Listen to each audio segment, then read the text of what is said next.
Hi, this is Heather Quintero. I'm going to be talking about instructional designing for mixed virtual classroom.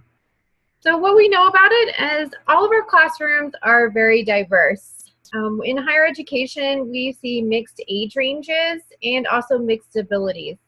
Um, the mixed age ranges isn't just for higher ed though. Actually, a lot of rural development schools, like in rural areas, they actually have mixed age classes as well. And so do a lot of foreign countries. Mixed ability classrooms is more so talking about the fact that each student varies greatly and where they are when they come into our classrooms regarding their ability to learn. And that goes into a couple of factors. So looking at mixed ages, the main things we'll be looking at is their life experiences, maturity levels, and technology levels. In mixed ability, we're going to look at their previous education, possible learning disabilities, background and personal experience, and technology levels, and how this all relates to designing our classes. So mixed age range differences. In my higher education class, I have students from the age of 17 all the way up to almost 70. So with that being said, the life experiences of somebody who is 17 in this day and age and life of somebody who is in their 70s is very different. So some of the core concepts that I teach are professionalism, study skills, and mobile technologies. The technology level of somebody coming out of straight out of high school is somebody who is more of a digital native, which you can see towards the end of the slides. They have had computers in their classrooms in the past. They're used to using them. They're used to using apps. They're used to ebooks. Where some of my students who came from formal education in the past, where they were going to libraries, using cart catalogs, and their way of doing research and learning was very different. So we have this digital gap between the two. Now that's not for everyone. As we've talked about digital natives and non-digital natives earlier in this course, we know that that also changes not just based on age, but based on their experience, economic background, and just overall usage of the devices in the past. Like I said, I've had people with master's degrees come in through the courses who are very, very high tech, and they're one of my older students, and so it's not just hit on the mixed age ranges, but we do see that. There's a quote from McDonald and Holloway about the fear of computer appears to increase with age. I would actually kind of disagree with this statement based on the fact that, again, I've seen that the level of technical skills is not just solely based on age, but back in 1982, this was a huge thing because computers had just came out. Maturity levels are another thing. So I'm skipping back to the middle part. Maturity levels are very different between a 17-year-old and a 70-year-old as well. Now, granted, you can see some differences within each student based on their background too, regardless of age, but often age does play a range. I think it plays more so a range even so in like K through 12 schools. So in a video we're going to look at shortly, it kind of talks about these maturity levels and how an 11-year-old girl and a 11-year-old boy are very different. So we get these different levels, and we have to look at their ability to self-regulate, their ability to self-direct, and their level of comprehension. Another thing with the level of comprehension is the fact that we have very different terminology between different age groups. Dr. Kirk, the president of our college, comes in and speaks to the students on Monday, and he has a really great joke that he makes about the fact that the word thongs meant something completely different in his age. They were something that you put on your feet, where nowadays they mean something quite a bit different. All the way up to new ages, like the word fleek. We just had a discussion about that this week. So the new terminology comes in, and that's something that we have to take into consideration, making sure that the things that we're saying are comprehensible across all age groups. So this mixed age range, it's commonly known as multi-age teaching, which is teaching that targets learning across ages with the same instructional material for pedagogical reasons in multi-grade classes. It's called mixed or multi-age teaching. So the biggest issue that kind of comes up with the multi-age teaching is that word instructional material being the same. So when you have one platform, you're hitting all of these different levels of different ages, different technology backgrounds, different experiences. And the question kind of posed here is, how do we guide our instruction to meet all of these different needs? That's what we'll look at here in a second. Mixed ability in all classrooms is another factor. Anyone who's instructed knows that each one of their students comes in on their own level. So some of them have various backgrounds educationally. Like I said, I've had master's students all the way to people who have had just GEDs in the class. I know that for K through 12, you could be looking at the fact that one student may have come in excelling in science, and another student may have been barely passing science. So we have these ability differences. Also, some students come in with learning disabilities. So we have to look at our instruction on how to meet those that are at novice levels versus those that are at higher levels, and helping those with learning disabilities that are right there in between. We also have to look at their background and their personal experiences. So each person brings in their own experiences into the classroom regarding a specific topic. More so in higher ed, where they've had more work experience and life experiences to bring in. A good example of this is that I teach professionalism and resume building, and then also job searching and interviewing. And I had a human resources manager coming through the classes, coming back to do massage therapy class. And she took my course, and the information about interviewing and resumes wasn't something that she really needed. However, she became a really great source for the classroom during our group discussions. So when we talk here in a minute about the importance of bringing those people in, that's a great example of how she had the high ability, and I brought her into more of the conversations and actually let her teach sections of it. Technology levels are something else we have to take into consideration when we're designing. These students can come in to where they have no previous background really using technology, all the way up to it's an integral part of everything that they do. Now, I know it's hard for some people to think, oh, people who don't use technology, but my 7-year-old student that I just had go through my class a couple months ago, she only used the accounting software on the computer. She'd never used anything else. And I had to do basics of, this is how you open a tab. This is how you go from one page to the next page. This is how you search with Google. I took screenshots of things for her and put it like step by step on her computer so she could see how to get into the learning management system and wouldn't forget, because she was struggling really hard with that. All the way over to, I had one gentleman, a big, rough, tough, tumbling guy. He came in to take a diesel tech class, and he came through, and I was teaching emailing, and he told me that was the first email that he ever sent. So you see that these ability ranges are so vast, all the way over to, I had another person who did graphic design on the side. So I have a graphic designer and someone who's never sent an email sitting right next to each other. So we have to look at, how do we take our curriculum and how we take our classroom instruction and design it in a way that meets the needs of all of these students. So that's where the question's being posed. So some methods of instruction to help with this during my research that I found is pairing students of multiple levels and age ranges. A good quote I found said, "To facilitate this development, teachers should instruct and model high quality group work." So social learning plays a huge key role in this. When we look at someone who is never sent an email and somebody who is a graphic designer within one class, if we pair these two, we can actually create a really great learning environment. So the one that is an instructional designer and the one that hasn't done the email, she can teach him, but while she's teaching him the same concept, she's reinforcing them and reminding them herself. So as instructors, we know the best way to learn material is to teach others how to do it. But additionally, that student is getting help from the other student, the one who didn't know how to do the email is getting help from the graphic designer, in addition to my instruction. So they're getting lots of great work there. But also having those group discussions with coming in where I had the human resource manager and having her come and talk about her experiences and her background really helps too. So her background with her age and her life experiences was a benefit to our classroom. But also the younger ones, when they come in and they have had all this experience with tablets. When I talk about mobile technologies and the use of technology, they're right there to pipe into the discussions and say, yes, I've been using these since I was in 6th grade.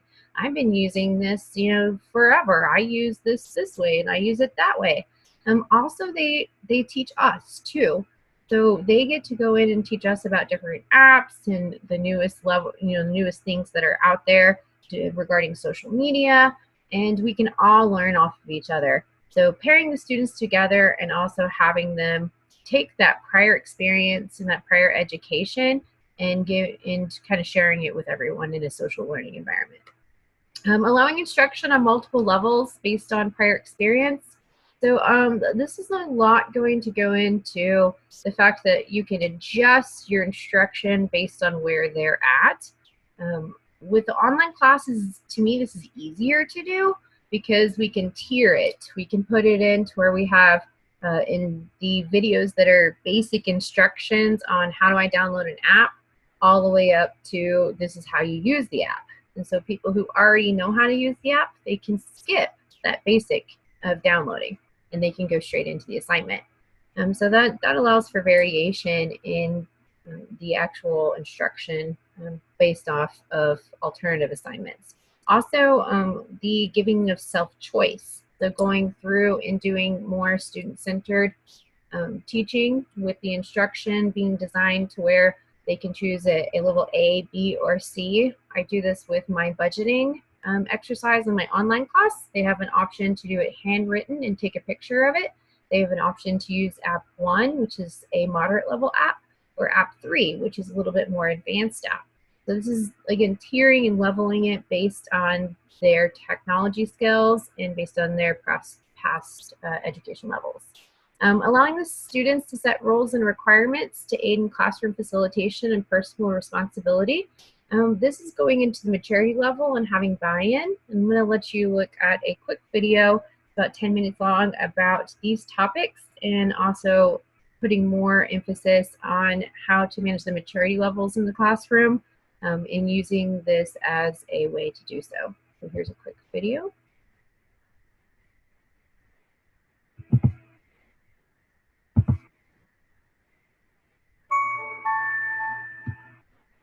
My name's Daniel Brayshaw. I'm an author and teacher trainer experienced in writing for and working with secondary school students and teachers. I'd like to welcome you once again to Hand in Hand with Teachers, Real Challenges, Real Solutions. In today's talk, let's consider mixed abilities. First, a simple definition.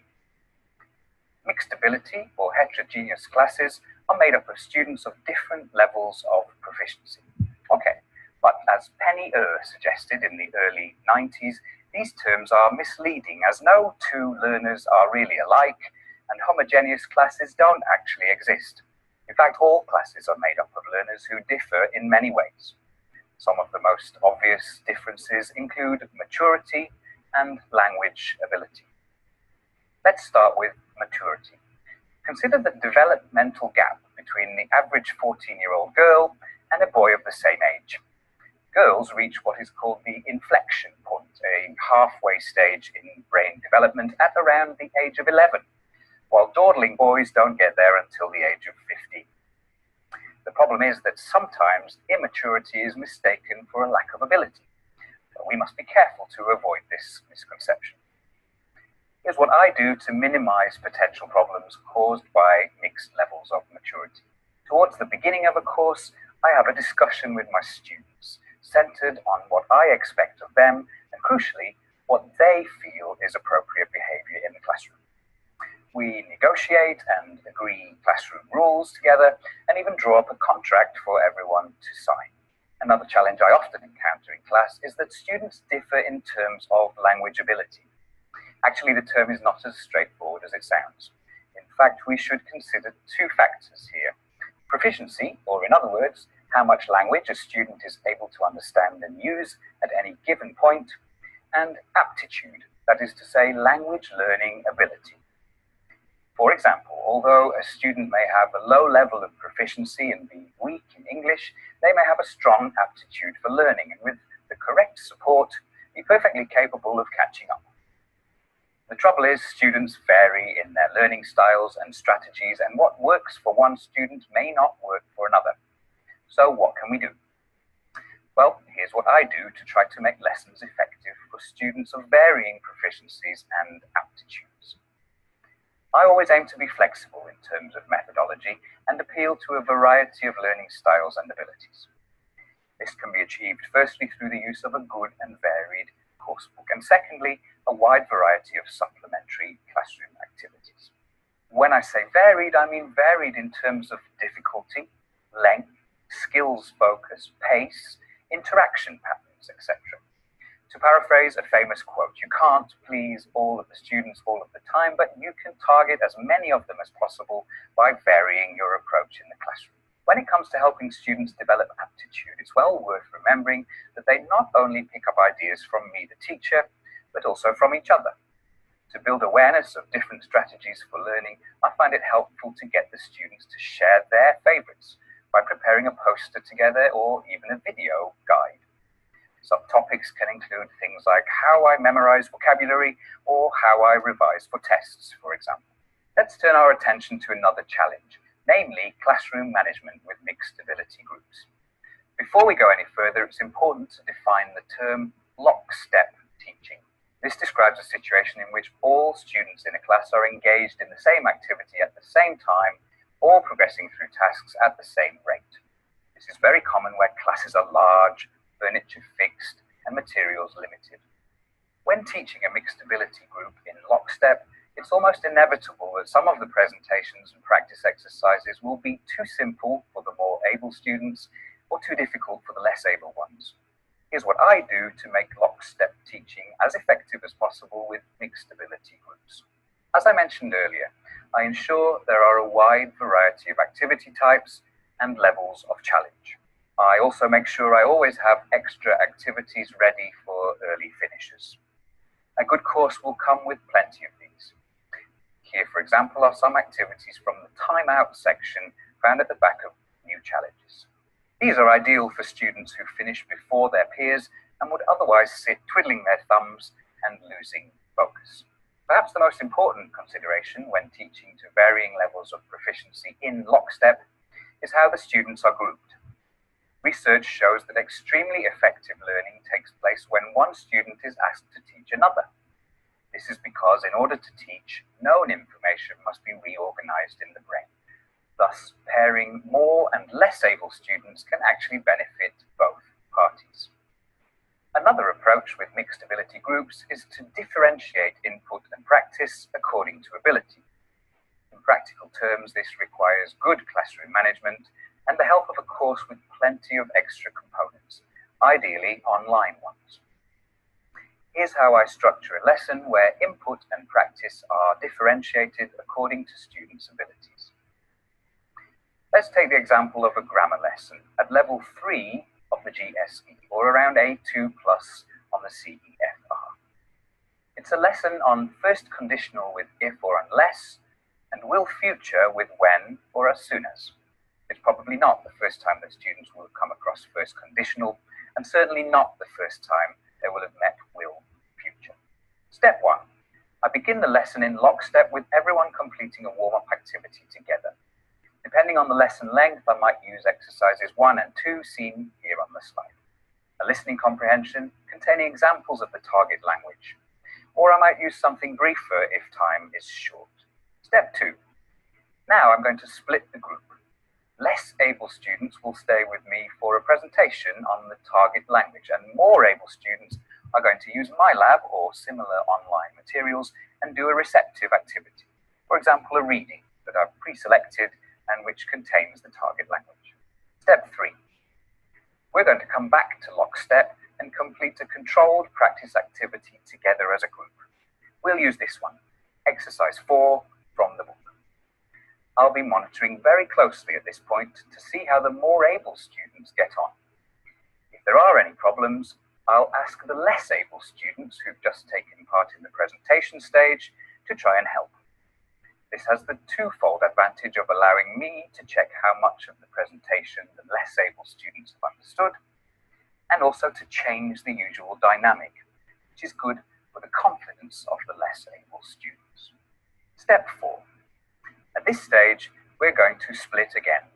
More able students will go back to my lab for more autonomous, controlled practice at their level, while less able students will complete further controlled practice with my support using extra materials found at the back of LiveLead's student's book. After this, we have the option to swap roles if time. Step 5. Finally, it's time to come back to lockstep for the last part of the lesson and complete a freer practice activity together. For this, we're going to use exercise 7, the speaking and writing consolidation exercise from the lesson we've been working through. If things have gone well, I'll put students in pairs consisting of a more able student and a less able student. After the differentiated input in this lesson, less able students should be able to tackle the final activity with confidence, while more able students will have consolidated their knowledge and will benefit from working with a more proficient partner during this final stage. Before we sum up, a quick note on the use of online materials. It is, of course, possible to complete the lesson I've just described using printed materials. However, online materials have the advantage of being specifically designed for autonomous learning and requiring much less preparation from teachers. Remember, students differ in many ways, and the diversity in our classrooms brings challenges but also opportunities for us and our students. With a bit of planning and very little extra preparation, it is possible to differentiate input and practice in mixed ability classes to ensure that everyone has a satisfying and successful learning experience. Thanks for listening.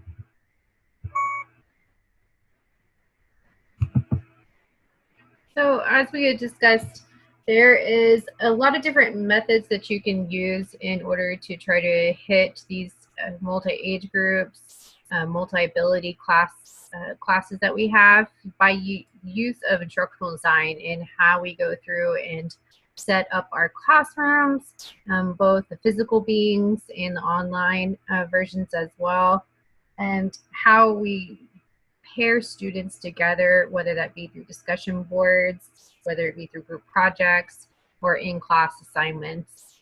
So that's some of the best methods that through the research that they say to use to help with these different things. But there's a lot of things that we don't know and additional questions that we have still about this. One is, based on everything that I looked at, is there really, is mixed age groups, do they have a positive or a negative impact within education? So is there a difference then between the rural communities who are having, first, second, and third graders all together, and then you also have the higher ed that has all these different age groups together? Is that having a positive or a negative impact on their education? Or is it relevant at all? Does it really have that much of a change for the students when it comes to how they learn and the methods and the way that we instruct? The other question is, if there is a one method fits all instructional design model, what is it? Where is it at? They talk about the fact that there's techniques that you can use, but is there any formal design model that says, hey, this is a great way to work with a mixed classroom? The other question that I had is, what are the implications for instruction regarding varying levels of instruction for each range? So this is talking about the fact that as an instructor, if I'm going to be teaching a first, second, and third grader at the same time, what does it mean for me as the teacher? What is it that I'm going to need to add to my day? Do I need more time here, more time there? How can I arrange that? So a quote I found on that says, however, the time and path taken to reach that end is allowed to vary for the students. The diversity of the multi-grade group makes it impossible to view children as the same. Therefore, children must have access to varied and open-ended experiences that allow for differences in their learning rates and styles. So a lot of that is talking about the time that's needed. So since you have these multiple age groups and you have these multiple ability levels, the time to do the activities is going to vary as well. And that's what the gentleman from Pearson was talking about, adding those additional resources in there. So it's just some really great questions to kind of take into consideration when looking at these diverse classrooms. So how can you help? Well, the biggest thing is to have your input. So here is a poll EV. It's pollev.com/HeatherQuint184. If you could go in there and just kind of give me your opinion of this. Have you worked with the multiple age groups before? Have you worked with the different abilities? If so, what are some challenges that you saw? What are ways that you overcame those challenges? And if you haven't, what are ways that you may be able to if you ever face that? So thank you guys so much for listening. Here's my references. Have a great day, and I hope to talk to you guys soon on the discussion boards.